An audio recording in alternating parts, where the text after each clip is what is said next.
انسانوں کو جیسے سانس لینے کی ضرورت ہے، کھانے پینے کی ضرورت ہے، لباس پہننے کی ضرورت ہے، ایسے ہی انسان کو اللہ تعالیٰ کی پناہ کی ضرورت ہے۔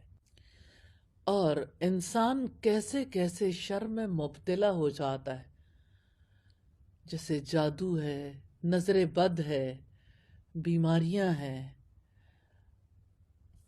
بیماریوں سے شفا کے لیے جیسے دوا کی تاثیر ہے نا، ایسے ہی دعا کی تاثیر ہے، اور دعا کی تاثیر دوا سے بڑھ کر ہے، کیونکہ شفا اللہ تعالیٰ کے ہاتھ میں ہے۔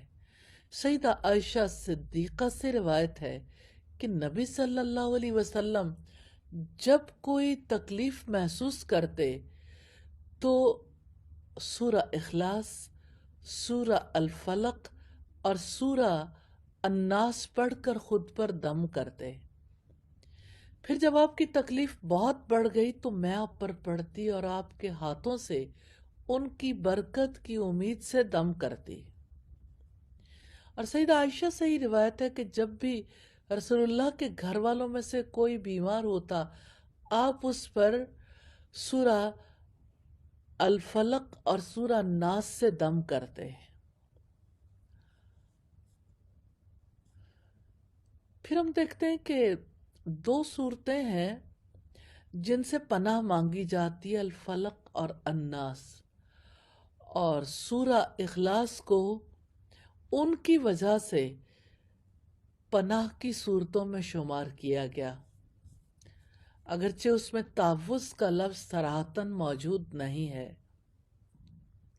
تو تین صورتوں کی عظمت کا تذکرہ ہے اس حدیث میں۔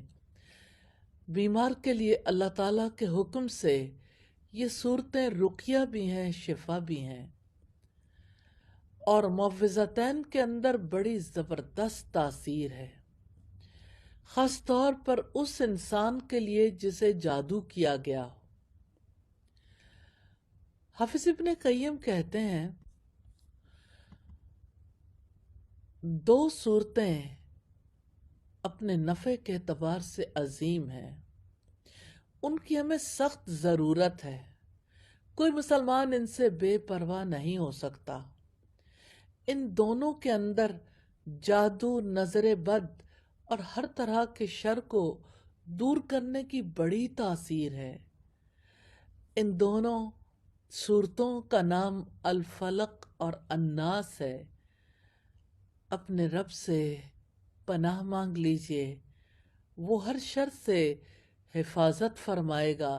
یا ارحم الراحمین، ہر بیمار کو شفا عطا فرمائیے، آمین ثم آمین۔